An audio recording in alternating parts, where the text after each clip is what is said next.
Good morning विद्यार्थी मित्रांनो. आज आपण इयत्ता 6वी विषय गणित मध्ये अपूर्णांकावरील क्रिया हा घटक पाहणार आहोत. तत्पूर्वी गेल्या पाठामध्ये मी तुम्हाला काय सांगितलं होतं, एक सफरचंदाचं उदाहरण दिलतं ना, आणि तुम्हाला सांगितलं होतं एक चपाती घ्या, भाकरी घ्या, काही करा आणि ते तुम्ही पाव भाग, अर्धा भाग, चतकोर भाग ही प्रक्रिया करून बघायचं आहे. आणि बऱ्याच विद्यार्थ्यांनी तसं केलेले आहे. सफरचंदावर सुद्धा मी ती क्रिया करून दाखवली की पाव भाग कशाला म्हणतात, अर्धा भाग कशाला म्हणतात, पाऊण भाग कशाला म्हणतात आणि त्यांना काय म्हणतात हे सुद्धा सांगितलं. म्हणजे अपूर्णांक या शब्दाचा आपण काय केलेलं आहे, अर्थ समजून घेतलेला आहे. आता गेल्या वर्षी काय केलं होतं, गेल्या पाठात काय केलं होतं आपण, तर पूर्णांकावरील क्रिया पाहिली होती. म्हणजे पूर्णांकांची बेरीज पाहिली, पूर्णांकांची वजाबाकी पाहिली, लहान मोठेपणा पाहिला, त्यानंतर विरुद्ध चिन्ह पाहिलं, बरोबर आहे का नाही, संख्या रेषेवर अपूर्णांक पूर्णांक दाखवा, हे सगळं पाहिलं आपण, बरोबर. आता अपूर्णांक काय, अपूर्णांकावरची क्रिया म्हणजे काय हे समजून घेण्याआधी एक छोटस उदाहरण बघूया आणि मग ते तुम्हाला आपोआप समजत जाईल. पुढं बघूया. आता ज्यावेळेस आपल्याला समान अशी वस्तू असते, समान वाटप करायचं असते, त्यावेळेस आपल्याला काही त्याचा तेवढं वाटप करायला त्रास होत नाही. आता मी सांगितलं होतं, घरात जर भावंड वगैरे असतील, वडिलांनी जर एखादी गोष्ट मर्यादित आलं तर आई त्याचे तुकडे करून सगळ्यांना वाटप करते, बरोबर, सगळ्याला समसमान, कारण कुणीही कमी खात नाही किंवा कमी घेत नाही. मलाही तेवढंच पाहिजे जेवढं त्याला दिलेलं आहे, हे आपला एक ठेक असतो. अगदी त्याच पद्धतीनं इथं समसमान वाटप भागाकार पद्धतीनं केलं जातं आणि जेव्हा होत नाही तेव्हा अपूर्णांकाची संख्या मिळते. आता ते आपण उदाहरणातनं पाहूया. आता बघा, इथं तुम्हाला पाठ्यपुस्तकात एक गणित दिलेलं आहे, सफरचंद वगैरे वगैरे दिलेलं आहे. आता हे समजून घेण्यापेक्षा आपण काय करू, एक सोपं की आपण एक वेगळं उदाहरण घेऊया, म्हणजे वेगळं फळ घेऊया, म्हणजे तुमच्या लक्षात येईल. आता इथं काय करूया, आपण पेरू घेऊया, पेरू, आणि इथं मुले. आता लक्षात घ्या, पेरू. आता समजा 2 पेरू असतील, पेरू 2 घेतले आणि मुलं सुद्धा 2 आहेत. बघा, 2 पेरू, 2 पेरू आहेत आणि मुलं किती आहेत, 2 आहेत. तर प्रत्येकाला किती येईल रे, 2 मुलं आहेत ना. आपण इथं काय करू, 2 रखाने करू म्हणजे तुमच्या लक्षात येईल. इथं पण मुलं, इथं समजा 2 मुलं आहेत, राजू आणि राम. नाव देऊ ना आपण, म्हणजे लक्षात येईल तुम्हाला. राजू आणि राम नावाची 2 मुलं घेतल्या. आता 2 पेरू आणले, 2 मुलं आहेत, बरोबर आहे, राजू आणि राम. त्या दोघांना प्रत्येकी किती पेरू जातील सहज सांगू शकतो आपण. यात काय वाद नाही की तुला एक घे मला एक घे. आपण काय करणार, त्याला एक पेरू देतो आणि राजूला एक पेरू देतो, रामला एक पेरू देतो. म्हणजेच काय, 2 ने 2 ला भागले की उत्तर येतं 1. 2 ने काय करायचं, मुलांची संख्या कोणाला भागायचं, पेरूला भागितले की प्रत्येकी 1 पेरू मिळतं. हे जे येणारं उत्तर असतं ते काय असतं आपलं, ती संख्या प्रत्येकी 1 पेरू प्रत्येकाला येतं. 2 ने 2 ला भागलं की नाही काय होणार, आपल्याला 1 उत्तर येतं. 1 उत्तर म्हणजेच काय, प्रत्येक मुलाला म्हणजे राजूला 1 आणि रामला 1 फळ मिळतं. आता समजा आपण 6 पेरू घेतले, 6 पेरू किती जणांमध्ये, दोघांमध्येच वाटायचंय. समसमान मिळतं का बघू. राजूला किती येणार आता, 1 2 3, राजूला 3, 1 2 3, रामला 3. म्हणजेच काय, एकूण पेरूंची संख्या भागिले मुलं. किती जणांना वाटलं आपण, प्रत्येकाला मग किती आलं बघा बरं, बेत्रिक 6. प्रत्येकाला 3 पेरू आले बघा, 1 2 3 1 2 3. म्हणजे राजूला 3 पेरू आले आणि रामला पण 3 पेरू आले. बरोबर. आणि आता हे उभ्या पद्धतीने पण कसं येतं बघा, म्हणजेच काय 6 भागिले 2 उत्तर येतं 3, प्रत्येकाला 3. म्हणजेच काय 2 भागिले 2 बरोबर 1. जी काय असते ना हे छेदाने अंशाला भागायचं, म्हणजे आपल्याला प्रत्येकाला किती पेरू मिळाले हे समजतं. मी काय केलं, छेदाने अंशाला 2 1 2, 1 पेरू मिळाला प्रत्येकाला. 2 ने 6 ला भागलं, 2 2 6, म्हणजे 3 पेरू प्रत्येकाला मिळाले. हे समजलं. हे जे उत्तर मिळालंय पूर्णांकामध्ये बघा, आता समजा मी 5 पेरू आहेत. आता इथपर्यंत ठीक होतं. आता 5 पेरू आहेत, दोघांना वाटायचे. आता खरी गंमत असते. आता समान वाटप करायचे बाळांनो, समान वाटप करायचंय. 5 मध्ये त्याला 2 परत 2 4 झाले.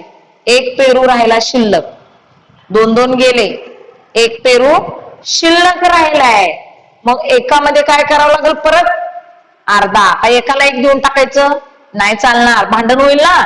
मग 2 2 द्यायचे आणि 1 जो पेरू राहिलेला असतो तो असा आपण अर्धा करतो. बरोबर, अर्धा. बघा बरं, 1 पेरू 2 पेरू. आधी समान वाटप करू. इकडं पण 2, 1 2 3 4 पेरू झाले. 5 पेरू आहेत आपल्याकडे, 1 शिल्लक राहिलाय, याचा अर्धाच भाग द्यायचा आपण. इकडं पण अर्धाच भाग द्यायचा. म्हणजे इथं 2 आणि अर्धा, इथं पण 2 आणि अर्धा. म्हणजे बघा 5 भागिले 2, म्हणजेच काय केलं आपण 5/2. हे जे काय आलं उत्तर, याला म्हणायचं अपूर्णांक. बरोबर, अपूर्णांक. हे जे उत्तर येतं याला म्हणायचं अपूर्णांक. आणि मी तुम्हाला सफरचंद कापून दाखवलेलं होतं. एकामध्ये अर्ध केलं म्हणजे किती आलं, 1/2, अर्धा भाग. आणि ज्यावेळेस मी 1/4 म्हणलं पावभाग, 3/4 म्हणलं पाऊण भाग. गेल्या पाठात बघितलं का नाही आपण.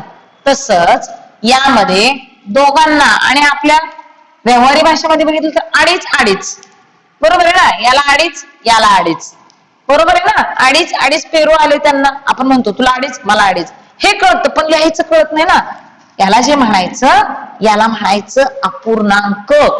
अपूर्णांक. जेव्हा याला आता भाग घालवल्यानंतर म्हणजे 2 ने 5 ला भाग घालवायचं, म्हणजे छेदाने अंशाला भाग घालवल्यानंतर भागाकार केल्यानंतर उत्तर बरोबर त्यांचं तेवढं येतं. हे नंतर बघायचं. आधी आपल्याला हे समजून घेणं गरजेचं आहे की आपल्याला छेदाने अंशाला भाग घालवायचं आहे. याला काय म्हणायचं बाळांनो, अपूर्णांक. समजलं.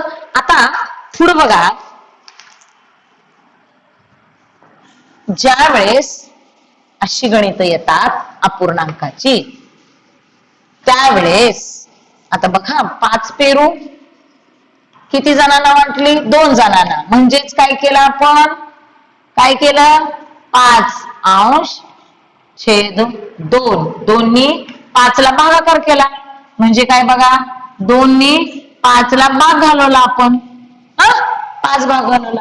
तत्पूर्वी या गणिताकडे बघा बरं.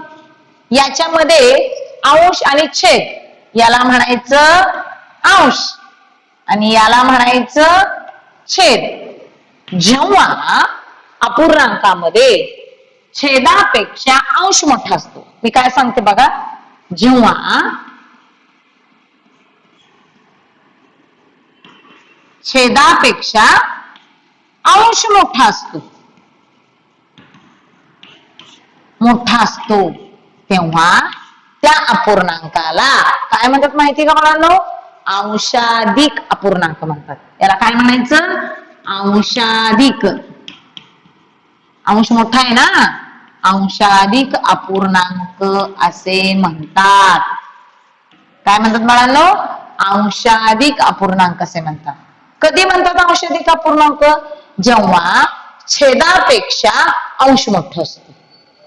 एखाद्या अपूर्णांकामध्ये छेदापेक्षा अंश मोठा असेल तर त्याला अंशाधिक अपूर्णांक असे म्हणतात. मग तुम्हाला हे अंशाधिक अपूर्णांकाची वेगवेगळे उदाहरण घेता येईल. समजा 11 अंश छेद 3, 15 अंश छेद 4 याला अंशाधिक अपूर्णांक म्हणतात. मग तुम्ही अशा अंशाधिक अपूर्णांकाचे उदाहरण लिहू शकता. अजून बघा बरं,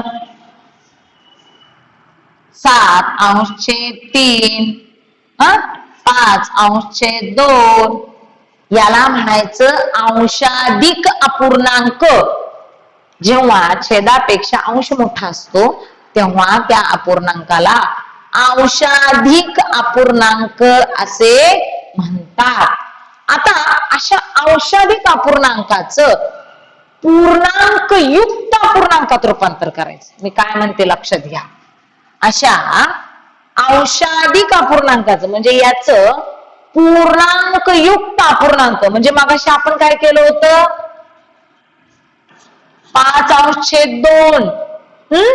दोन मुलांमध्ये 5 पेरू वाटप करायचे. त्यावेळेस आपण काय केलं, पेरूचे भाग केले, इकडे 2 इकडे 2, एक राहिलेले पेरूचा अर्धा अर्धा म्हणजे 2.5 पेरू आले. कसे आले, 2.5 म्हणजे पूर्ण 2 गेले, अर्धा एक राहिला. पूर्ण 2 म्हणजे पूर्णांक, पूर्णांक युक्त अपूर्णांक. पूर्ण पण आहे आणि परत एक अर्धा पण आहे अपूर्णांक. अर्ध्याला आपण अपूर्णांकात काय म्हणतो, 1 अंश छेद 2 याला अर्धा म्हणतो आपण बाळांनो. म्हणून मी ही संकल्पना पहिल्याच पाठामध्ये सांगितलं होतं ही सुरुवातीला, की याला अर्धा म्हणतात, याला पाव म्हणतात आणि याला पाऊण असे म्हणतात. लक्षात घ्या. ही संकल्पना लक्षात आली की आपल्याला अंशाधिक अपूर्णांकाचं पूर्णांक युक्त अपूर्णांक. आता हे अंशाधिक अपूर्णांक आहे. आता कसं करायचं बरं पूर्णांक युक्त अपूर्णांक, ह्या पद्धतीने भागाकार करून. तर कसं बघा, हे चिन्ह तर सगळ्याला माहिती आहे. छेद हा आतल्या बाजूला मांडायचा, सॉरी अंश हा आतल्या बाजूला मांडायचा आणि याला म्हणायचं भाजक. ज्याने भाजतो भाग जातो, भाज्य ज्याला घालवणार आहे ती. याला जे असतं ती भागाकार, उत्तर आपलं भागाकार. आणि जे खाली असतं बाळांनो याला म्हणायचं बाकी. बघा, भाजक भाज्य जे उत्तर येतं त्याला भागाकार आणि जे खाली बाकी राहतं शून्य वगैरे काय जे येईल उत्तर चाळणी केल्यानंतर चाळणी करत जे येतं त्याला म्हणायचं बाकी. घालूया भाग, बघूया भाग घालवल्यानंतर आपल्याला काय समजतं बघूया. आता 2च्या पाड्यात 5 आहे का, नाही. 5 पेक्षा संख्या कमी पाहिजे. बघू, बेदोनी 4, 4 आलं ना. 5 मधून 4 गेले, उत्तर किती आलं बाळांनो, 1. आता नाही घालू जाऊ शकत भाग. 1 हे 2 पेक्षा लहान आहे. छेदापेक्षा अंश जर लहान निघाला तर भाग जात नाही. आता हे आलं बाकी. आता मांडणी कशी करायचं, मी काय सांगितलं यांचं, की ज्या वेळेस अंशाधिक अपूर्णांक असा येतो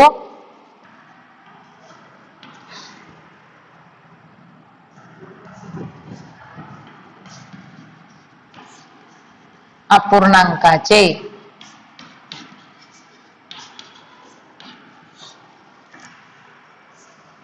पूर्णांक युक्त अपूर्णांकात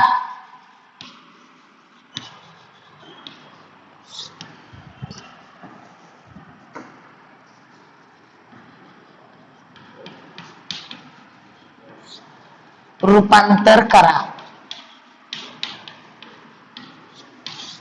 म्हणजे जेव्हा 5 पेरू मिळाले, 5 पेरू 2 जणांना वाटप करा म्हणल्यावर आपण काय केलं, 2.5 पेरू दिले आपण कापून. बरोबर आहे की नाही. 2.5 पेरू आले. 2.5 पेरू म्हणजेच काय केलं आपण, पूर्णांक युक्त अपूर्णांकात रूपांतर केलं. आपण काय केलं, पूर्णांक युक्त अपूर्णांकात काय केलं आपण, त्याचं रूपांतर केलं. कसं केलं, 2 ने 5 ला भाग घालवलं, बाकी आलं 1, भागाकार आलं 2. याची मांडणी कशी करायची, या अंशाधिक अपूर्णांकाचा ज्यावेळेस आपण भागाकार करतो त्यावेळेस, आता आम्ही प्रत्येक वेळेस मुलांना सांगत असते, फार किचकट भाषा वापरायची नाही गणित घेताना. सहज शक्य आपल्या तोंडी बसेल, आपल्याला नजरेला पटेल अशीच पद्धतीने आपण ती गणित सोडवायची. जी बाकी आहे ती वर घ्यायची. बाकी आहे ही जी रेष आहे, रेषेच्या वर घ्यायचं. जो भागाकार आहे तो समोर घ्यायचा आणि हे भाजक आहे तो खाली लिहायचा. खालचं वर, वरचं समोर, समोरचं खाली. बाकी वर, भागाकार समोर, भाजक खाली. मी काय केलं बघा, काय केलं मी, जी बाकी आहे त्या अंशस्थानी मांडलं. जे भागाकार आहे ह्या दोन्ही अपूर्णांकाच्या समोर मांडलं. म्हणजे काय, पूर्णांक. हे काय येणार इथं, पूर्णांक. जितके मिळाले पेरू, पूर्ण किती मिळाले, पूर्ण 2 मिळाले. 5 पेरू मध्ये हे अर्धा, हे 2 पूर्ण आणि 1 अर्धा पेरू मिळालाय. तो अर्धा इथं तयार होतो बघा आपला. म्हणजेच काय, आणि हे भागाकार येणार जो उत्तर आहे ते पूर्ण आहे आणि हे बाकी म्हणजे शिल्लक राहिलेला अर्धा आणि भाजक 2. कसं मांडलं, बाकी किती आलं, भागाकार किती आलं बाळांनो, 2. बाकी किती आले, 1 आणि भाजक किती आहे, 2. हे जे आहे ना बाळांनो, 1/2 म्हणजे अर्धा. तुम्हाला मी पहिल्या सफरचंदाचा जेव्हा कट करून सांगत होते की ह्याला अर्धा म्हणतात, त्याला पाव म्हणतात, ते सांगितलेलं आहे. ही तर अर्धा मिळालं बघा. 2 पूर्ण आणि अर्धा उत्तर मिळालं का नाही. अंशाधिक अपूर्णांकाचं आपण काय केलं, ह्या अंशाधिक अपूर्णांकाचं काय केलं, पूर्णांक युक्त. या संख्येला पूर्ण म्हणायचं. याचं वाचन पण सांगून टाकते म्हणजे तुम्ही हे समजून घ्याल. याला पूर्ण संख्या म्हणतात. 2 पेरू पूर्ण आणि अर्धा. 2 पेरू पूर्ण आणि अर्धा म्हणजे त्याचं वाचन कसं येणार बाळांनो, 2 पूर्णांक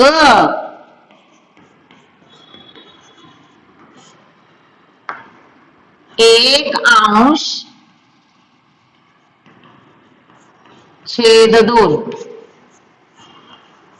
समजलं.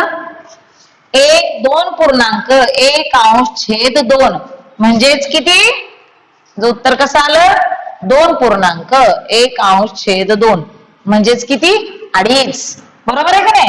वाचन करायचं, 2 पूर्णांक, पूर्णांक नेहमी अपूर्णांकाच्या समोर, समोर रेषे समोर मांडायचं. 2 पूर्णांक 1/2 1/2 आलं का. 5 पेरू कसे वाटप केले आपण, पूर्णांक युक्त अपूर्णांक तयार केला आपण. अंशाधिक कशाला म्हणायचं, ज्या अपूर्णांकाचा अंश मोठा असतो त्याला अंशाधिक अपूर्णांक म्हणतात. आणि मग आपण त्याला भागाकार केलं, भाजक, भाज्य, भागाकाराने बाकी मांडून घेतलं आणि काय केलं आपण, बाकीवर, भागाकार समोर, भाजक रेषेच्या खाली. ह्या पद्धतीनं काय केलं आपण, पूर्णांक युक्त अपूर्णांक सोडवलेलं आहे. मगाशी अंशाधिक अपूर्णांक पाहिला आपण, ज्याचा अंश मोठा तो अंशाधिक अपूर्णांक. मग पूर्णांक युक्त अपूर्णांकाचे पण उदाहरण घेता येईल. मग वाचन करायला शिकायचं. आपण काय करायचं, हे लिहून घ्या तुम्ही, जागा सोडते. 3 पूर्णांक 1/2, 5 पूर्णांक 1/2, छेद बदला तुम्ही. 7 पूर्णांक 1/4 म्हणजे काय, ते पूर्णांक असते ती पूर्ण संख्या माहितीये ना. जे पूर्ण असतं ना त्याला पूर्णांक म्हणतो आपण. 3 पूर्ण आणि अर्धा, 5 पूर्ण आणि अर्धा, 7 पूर्ण आणि पाव, 1/4 म्हणजे पाव. बघा, 3 पूर्ण अर्धा, 5 पूर्ण आणि अर्धा, 7 पूर्ण. पूर्णांक म्हणजे पूर्ण संख्या. बरोबर. म्हणजेच आपण आता काय पाहिलं, 2 पेरू समान आणि अर्धा म्हणजे 2.5 पेरू प्रत्येकाला गेलेला आहे. हे तुम्हाला समजलं असणार आहे. त्यावेळी आता काय करा तुम्ही सगळ्यांनी अंशाधिक अपूर्णांकाचे 10 उदाहरणं लिहायचे आणि पूर्णांकयुक्त अपूर्णांकाचे 10 नुसते असे लिहून काढायचे. सगळ्यांनी हे पाठवायचं आहे. तर आज आपण इथंच थांबू. धन्यवाद.